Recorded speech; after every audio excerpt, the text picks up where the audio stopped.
Tiempo para continuar en esta edición de Business Conexión con la mirada puesta en el análisis de las grandes cuestiones, si es que se escriben más allá de la palabra de Trump, del nombre del nuevo presidente de los Estados Unidos, en el tablero de la geopolítica. Antonio Alonso, profesor de Relaciones Internacionales en la Universidad CEU San Pablo, muy buenos días. Muy buenos días, ¿qué tal?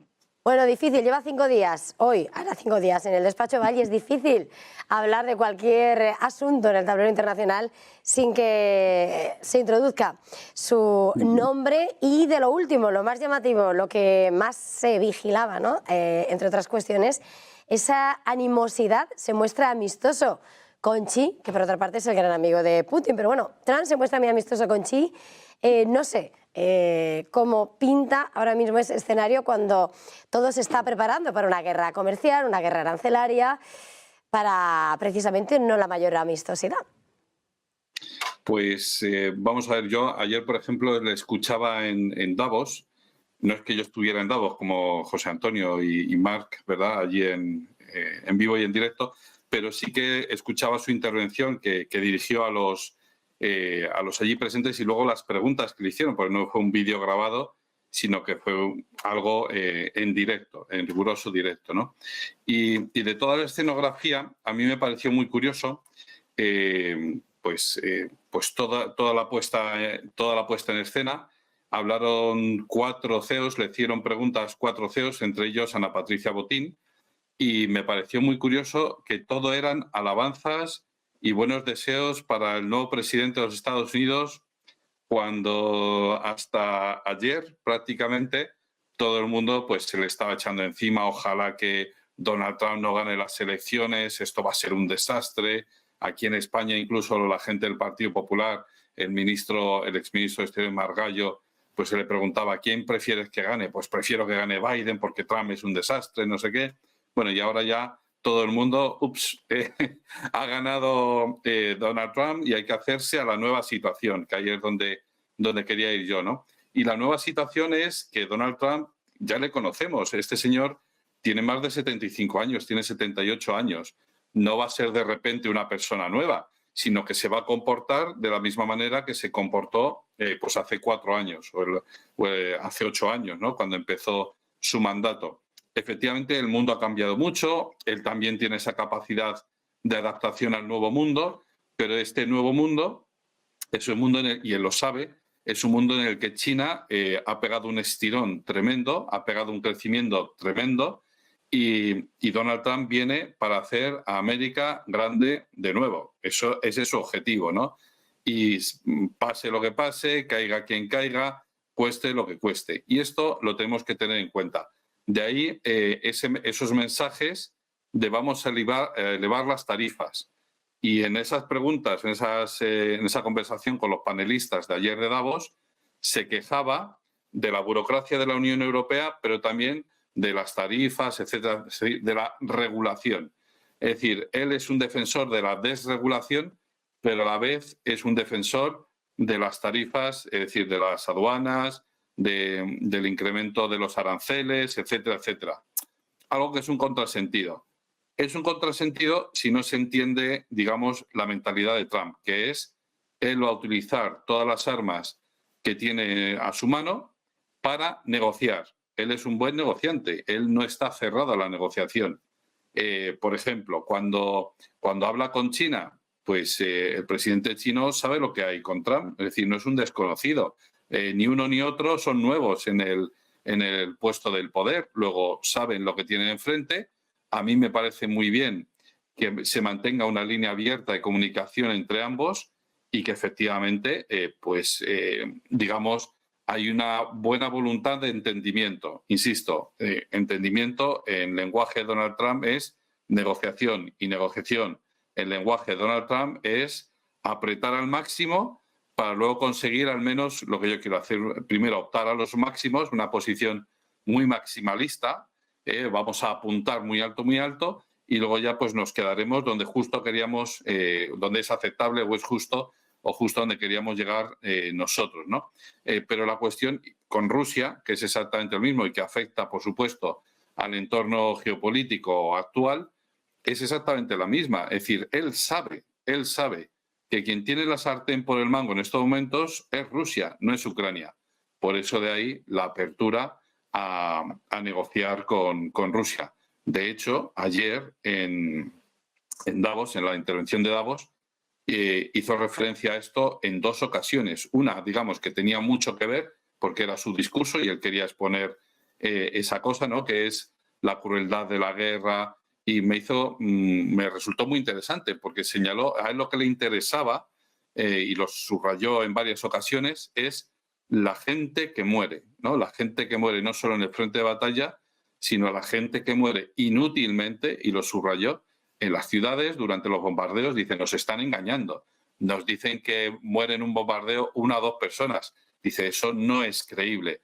Cuando Donald Trump dice eso no es creíble, es que él tiene información de primera mano de que en Ucrania, en los bombardeos, no están muriendo 1 o 2 personas, sino que están muriendo muchas más. Que esa es una información que se oculta para no minar la moral de los ucranianos, pero señores de Ucrania lo saben mejor que todos nosotros juntos. La fiesta se acabó, la guerra va a llegar a su fin, sí o sí. Ese es el empeño de Donald Trump. Y no es del todo erróneo, o no es del todo un error que Donald Trump vaya con esas exigencias a Putin. No, es su forma habitual de negociar y Putin lo sabe. Entonces no se va a asustar. De tal manera que cuando le dice a Putin, te tienes que sentar a negociar sí o sí, bueno, Putin dirá, bueno, o no, ¿no? Porque, insisto, quien tiene sobre el campo de batalla la sartén por el mango es Rusia. Y Estados Unidos, Donald Trump, por más que diga, y Putin lo sabe, no se va a meter en una guerra en Ucrania enviando hombres sobre el terreno. Eso es una locura. Es una locura para Trump y es una locura en general. Entonces, él no lo va a hacer, ¿no? Él dice que él es el pacificador. Bueno, pues insisto, algo me dice, a lo mejor me equivoco y dentro de un mes estamos aquí metidos, pues eso, ¿no?, con militares estadounidenses, con la bandera y todo, a tope, miles y miles de soldados estadounidenses luchando en el frente ucraniano. No lo creo, insisto, no lo creo. Quiere sentar en la mesa de negociaciones a Ucrania, y Ucrania ya parece que ha aceptado esa cuestión y que es, en fin, el final de la guerra, digamos que ya está en marcha. Pero insisto, la manera de negociar de Donald Trump, tanto con China como con Rusia, como con quien sea, como con la Unión Europea, va a ser exactamente la misma que la de hace 4 o 8 años, que es esta, que es exigir al máximo, amenazar con esa guerra comercial para después relajarse, para después en la negociación rebajar sus pretensiones y hacer como que ha cedido algo y, en fin, pues así acceder a esto. Dice Donald Trump que así se construye un mundo más justo y más habitable para todos. Bueno, pues ojalá que el resultado final de estas negociaciones, tanto como con China como con Rusia, pues sea un mundo más habitable, menos caótico que el que tenemos ahora, que es el que nos ha dejado Joe Biden. Quería preguntarte, Antonio, porque esta mañana hemos amanecido con lo que ha sido la presentación de una enmienda por parte de un republicano de la Cámara para pedir la modificación de la Constitución de los Estados Unidos, esa enmienda 22, para abrir la puerta a un tercer mandato de Trump o de cualquier otro nuevo presidente de los Estados Unidos. No sé hasta qué punto, bueno, lo ha presentado un solo representante, qué expectativas de éxito podría tener una presentación de este cariz y bueno, ¿qué lectura puedes hacer de lo que ha sido este movimiento? Y lleva solo 4 días. Bueno, vamos a ver. La cantidad de cambios que pretende implantar Donald Trump, obviamente no se pueden alcanzar en 4 años. El mismo viaje a Marte, a lo mejor ahora tenemos la tecnología para llevar una sonda espacial, pero para hacer viajes a Marte a lo mejor se necesitan más de 4 años.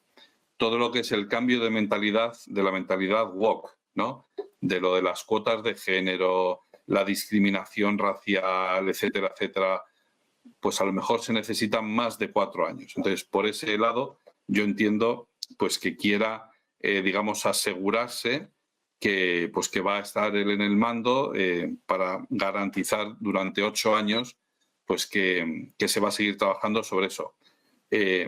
eso no solo con la política interna, pues también por lo del cambio climático, ¿no? Es decir, pues todas estas medidas, o casi todas las medidas que se aprobaron, que él aprobó el primer día del mandato, era que si se va a la página web son 135 órdenes ejecutivas, que es una barbaridad, ¿no? Es decir, muchísimas órdenes ejecutivas. Muchas de esas órdenes ya las había firmado años atrás, durante su primer mandato, pero Biden las revertió.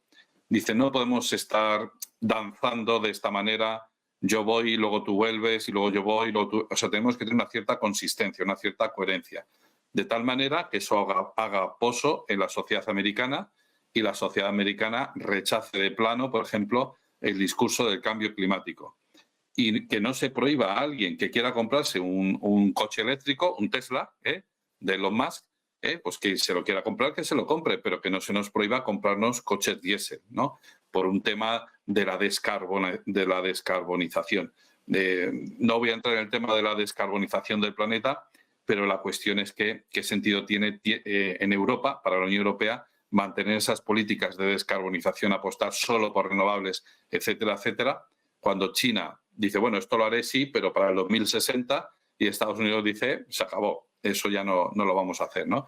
¿Qué sentido tiene que la Unión Europea, que tampoco es el que más contribuye en términos de huella de carbono al cambio climático, ni a la atmósfera, ni nada de esto, ¿no? Entonces, no solo en política nacional, sino también en política internacional, de tal manera que Putin puede decir, bueno, bien, tú hoy firmas la paz, tú hoy dices que, en fin, que no me vas a atacar, que me vas a ofrecer unas garantías de seguridad, pero ¿qué vale tu palabra? Tu palabra vale 4 años. Después de esos 4 años, ¿qué tenemos? ¿Seguridad? ¿Garantías de seguridad?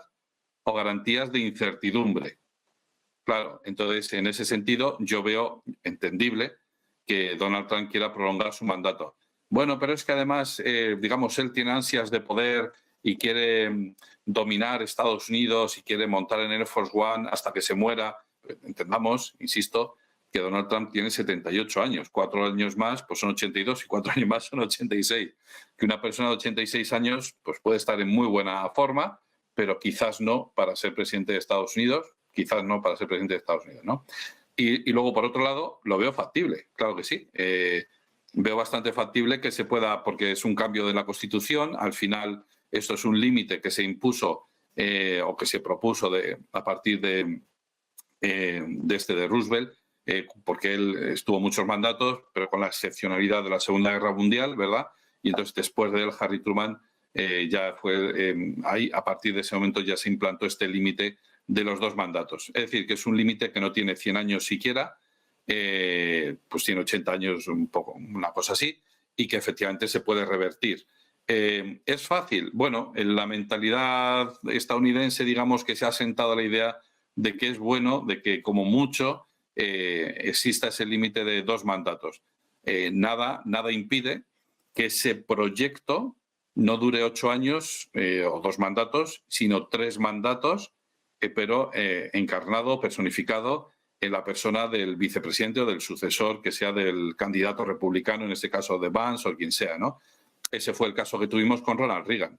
Ronald Reagan ganó 2 veces las elecciones para él y ganó una tercera vez las elecciones para George Bush, porque obviamente George Bush padre ganó las elecciones no por lo que había hecho él como vicepresidente, sino digamos porque ofrecieron un programa coherente con Ronald Reagan durante bastante tiempo. Entonces, digamos que la gente votó, creo yo, la gente no votó tanto a George Bush padre por ser George Bush padre, sino por haber sido vicepresidente Ronald Reagan, porque ofrecía garantías de que se iba a continuar todas las políticas de Ronald Reagan, y efectivamente así fue, ¿no? Es decir, la perestroika, la glasnost, el final de la Unión Soviética, de la Guerra Fría, primero final de la Guerra Fría, segundo final de la Unión Soviética, lo culmina George Bush, pero lo empieza antes Ronald Reagan. Es decir, que factible es, legalmente se puede hacer, claro que sí, se puede hacer una enmienda a la Constitución y así como se hizo una enmienda hace 80 años, pues se puede hacer otra, pero con esos inconvenientes. Pues Antonio Alonso, como siempre ha sido un verdadero placer, gracias,